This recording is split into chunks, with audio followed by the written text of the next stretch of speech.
Next है हमारे पास intangibles. Intangibles के अंदर तमाम वही प्रोविजंस हैं जो टेंजिबल एसेट्स के अंदर होती हैं, लेकिन फ़र्क सिर्फ ये है कि इंटेंजिबल पे डेप्रिसिएशन नहीं मिलती बल्कि इस पे अमोर्टाइजेशन मिलती है, यानी इसके ऊपर अमोर्टाइजेशन अलाउ होती है। इंटेंजिबल की एक डेफिनेशन है, इसको एक दफ़ा पढ़ लीजिएगा, लेकिन इसमें इंपॉर्टेंट सी बात यह है कि इंटेंजिबल क्या है, एक्सपेंस इसमें जो हर वो एक्सपेंस जिसका बेनिफिट आपको 1 साल से ज़्यादा हो, और अगर वो टेंजिबल एसेट नहीं है तो वो कहाँ पे फॉल कर जाएगा, इंटेंजिबल एसेट्स के अंदर। फिर एक और इम्पोर्टेंट बात इसके अंदर जो है वो कहता है इंटेंजिबल एसेट्स जिनकी यूजफुल लाइफ अनलिमिटेड है, उनको वो कहता है कि उनके ऊपर मैक्सिमम 25 ईयर्स अमोर्टाइजेशन मिलेगी। इसका क्या मतलब हुआ, इसको इस तरह से समझें कि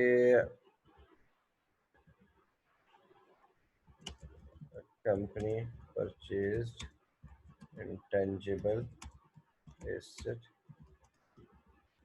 of rupees 500,000 with useful life of 10 years। ठीक है, तो इसके ऊपर अमोर्टाइजेशन कितनी होगी, 5 lakh divided by 10 is equal to 50,000। अब दूसरी है कि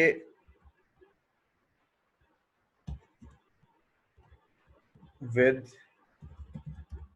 अनलिमिटेड यूजफुल लाइफ, जिसकी अनलिमिटेड यूजफुल लाइफ है उसके ऊपर को वैसे तो कोई अमोर्टाइजेशन नहीं हो सकती, लेकिन टैक्स लॉ क्या कहता है, या फर्ज किया इसकी अनलिमिटेड यूजफुल लाइफ है, एक और भी एग्जांपल कर लेंगे, तो इसके लिए क्या करेंगे, इसके amortisation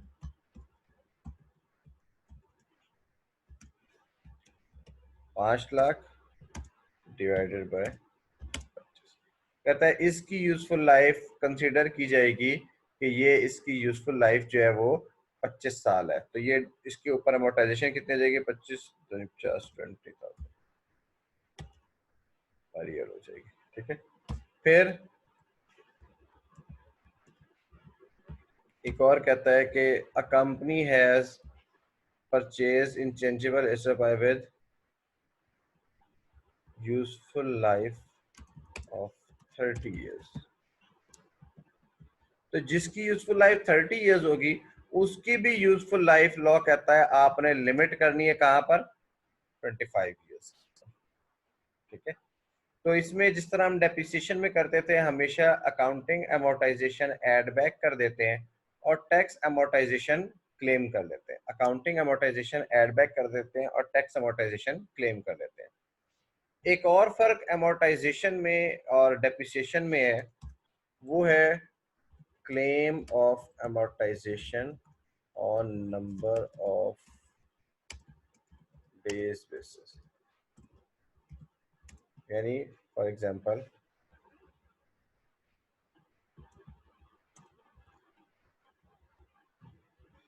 a company purchased 5 lakh with useful life of 10 years on say July, August, September, October 1, 2019, calculate amortization for tax year 2020। ठीक है, अब यहाँ पर आपने क्या करना है, इसको मैं थोड़ा सा चेंज कर दूँ ताकि आसानी से हो जाए, ये इसको कहते हैं जून 1, 2020,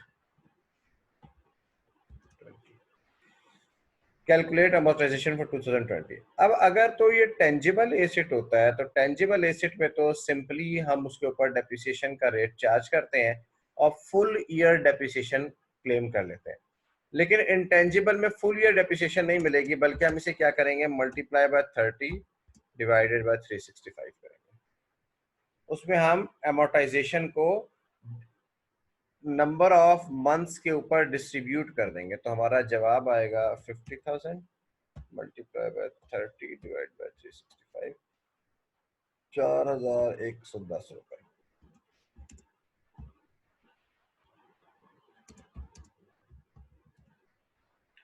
तो ये अमोर्टाइजेशन पहले साल में क्लेम होगी, जबकि ईयर ऑफ डिस्पोजल में उसी तरह से है जिस तरह टेंजिबल में है, यानी कोई डेप्रिसिएशन अलाउ नहीं है।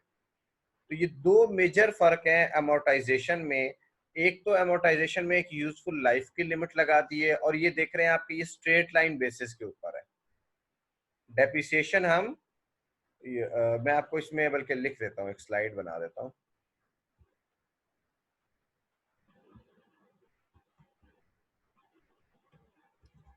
Difference between depreciation and amortization। ये डिफरेंसेस क्या हैं? पहला तो डिफरेंस ये है,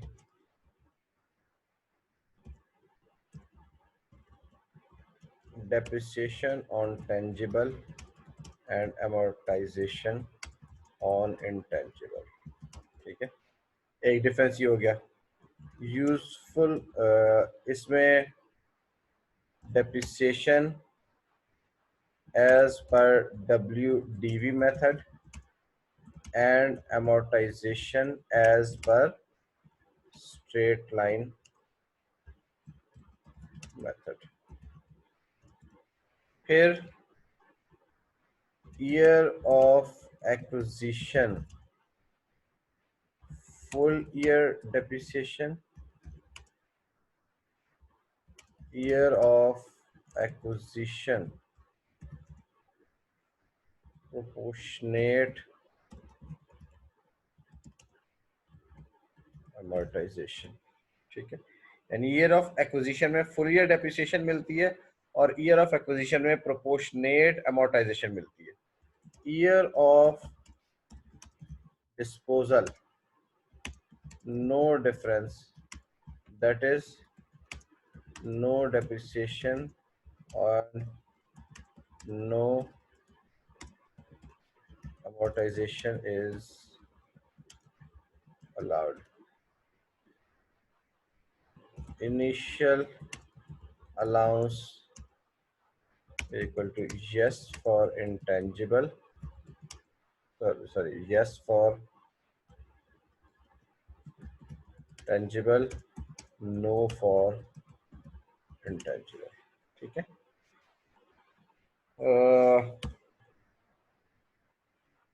no limit on useful life for tangible, intangible maximum useful life is 25 years। तो ये डिफरेंसेस हैं टेंजिबल और इनटेंजिबल के अंदर। कोई क्वेश्चन है इसके ऊपर तो आप लोगों के पूछें।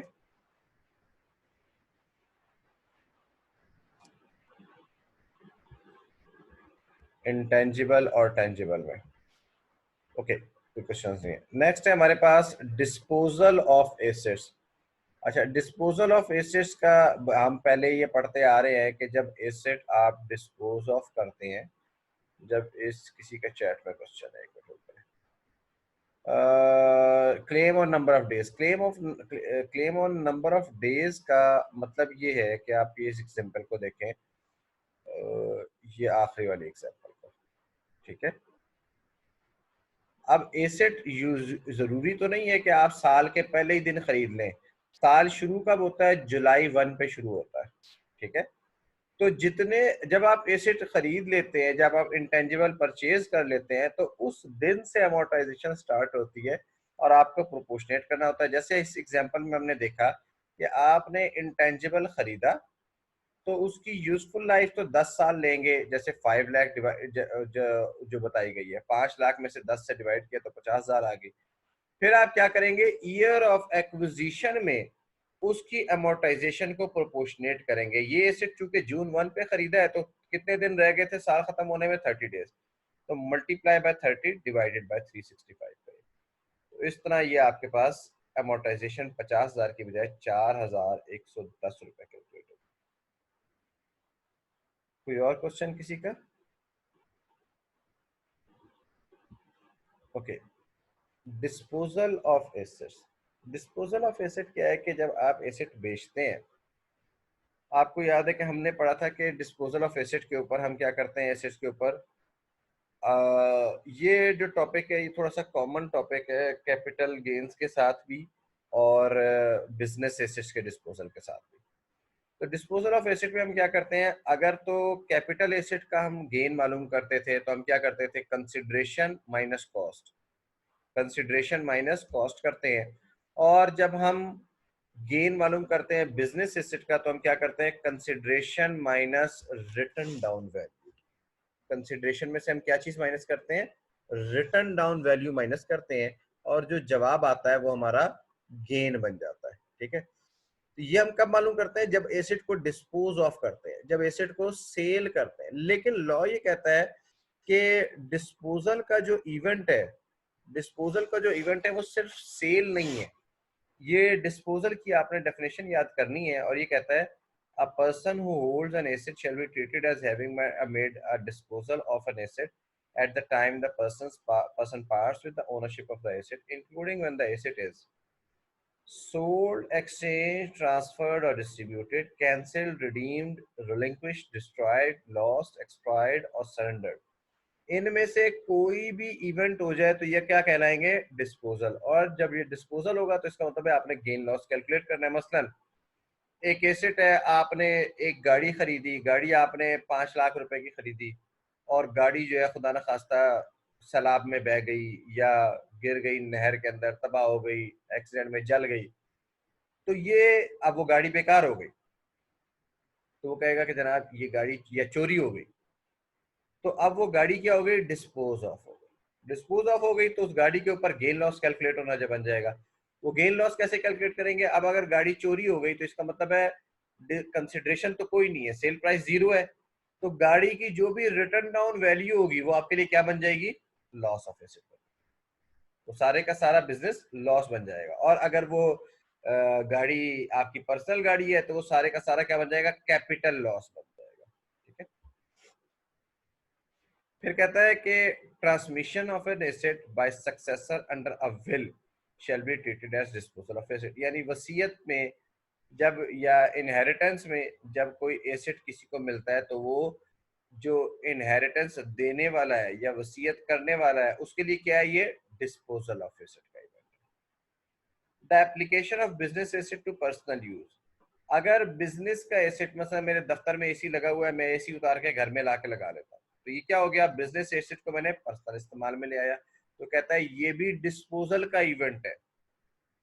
फिर when an business asset is discarded or ceases to use in business, एक बिजनेस एसेट है वो डिस्कार्ड हो गया, मतलब मेरे दफ्तर में कुछ फर्ज किया प्लांट एंड मशीनरी लगा हुआ था, अब वो स्क्रैप हो गया, उसकी जगह मैं नया प्लांट एंड मशीनरी लगा देता हूँ, उसको डिस्कार्ड कर देता हूँ, उसे स्टोर में डाल देता हूँ।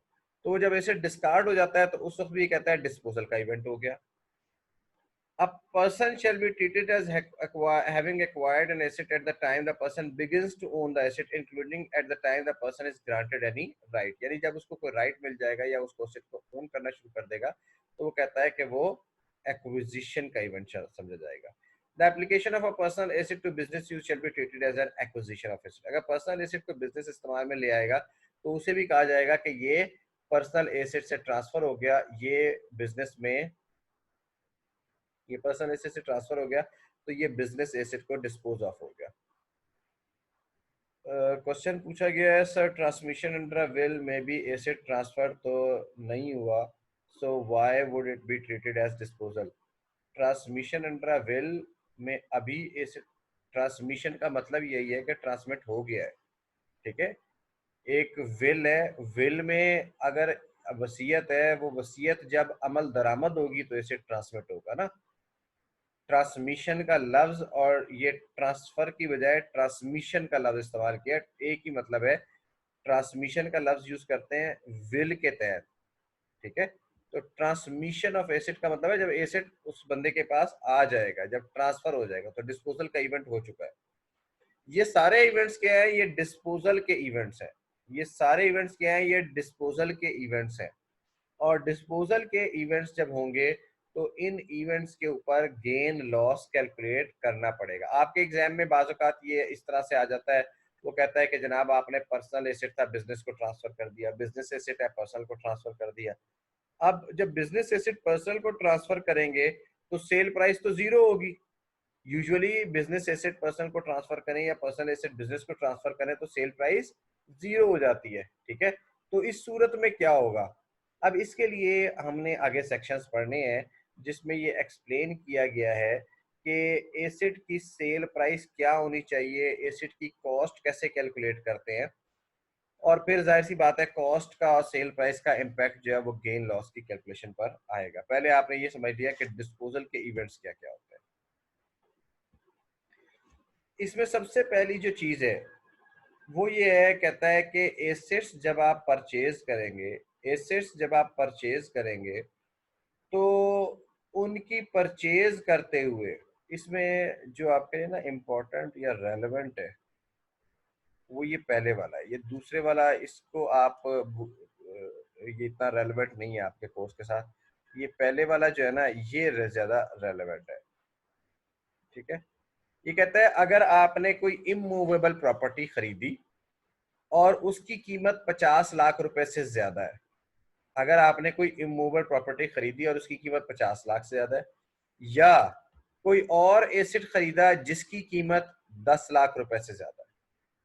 अगर आपने कोई इमूवेबल प्रॉपर्टी खरीदी जिसकी कीमत 50 लाख से ज्यादा है या कोई और एसेट खरीदा जिसकी कीमत 10 लाख रुपए से ज्यादा है, तो कहता है उसकी पेमेंट आपने लाजमी तौर पर थ्रू नॉर्मल बैंकिंग चैनल करनी है, थ्रू क्रॉस चेक करनी है। अगर आपने कैश में पेमेंट की, अगर आपने कैश में पेमेंट की तो कहता है कि भाई उस कैश पेमेंट के ऊपर हम उस एसेट की कॉस्ट मानेंगे ही नहीं।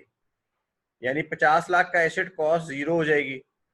कॉस्ट जीरो होने का मतलब है एक तो आपको उस एसेट पर डेप्रिसिएशन नहीं मिलेगी, ठीक है। दूसरी बात ये जब आप गेन कैलकुलेट करेंगे तो उसकी रिटर्न डाउन वैल्यू या कॉस्ट जीरो होगी तो सारे के सारी सेल प्राइस क्या बन जाएगी, गेन बन जाएगी। इस हाँ 50 लाख से कम अमाउंट की मूवेबल प्रॉपर्टी हो या 10 लाख से कम अमाउंट का एसेट हो तो उस सूरत में 10 लाख से कम अमाउंट का, 50 लाख से कम अमाउंट का, तो उस सूरत में आप कैश में पेमेंट कर सकते हैं और वो उसकी कॉस्ट का हिस्सा बन जाएगा। लेकिन अगर 50 लाख से ज्यादा हो या 10 लाख रुपए से ज्यादा हो तो ये मैंडेटरी है कि उसकी जो पेमेंट है वो थ्रू नॉर्मल बैंकिंग के चैनल की जाए, वरना उसका गेन लॉस नहीं माना जाएगा। मैं अभी लॉग आउट करके तो दोबारा लॉग इन हो रहा हूँ, आप लोगों को दोबारा लिंक भेजता हूँ।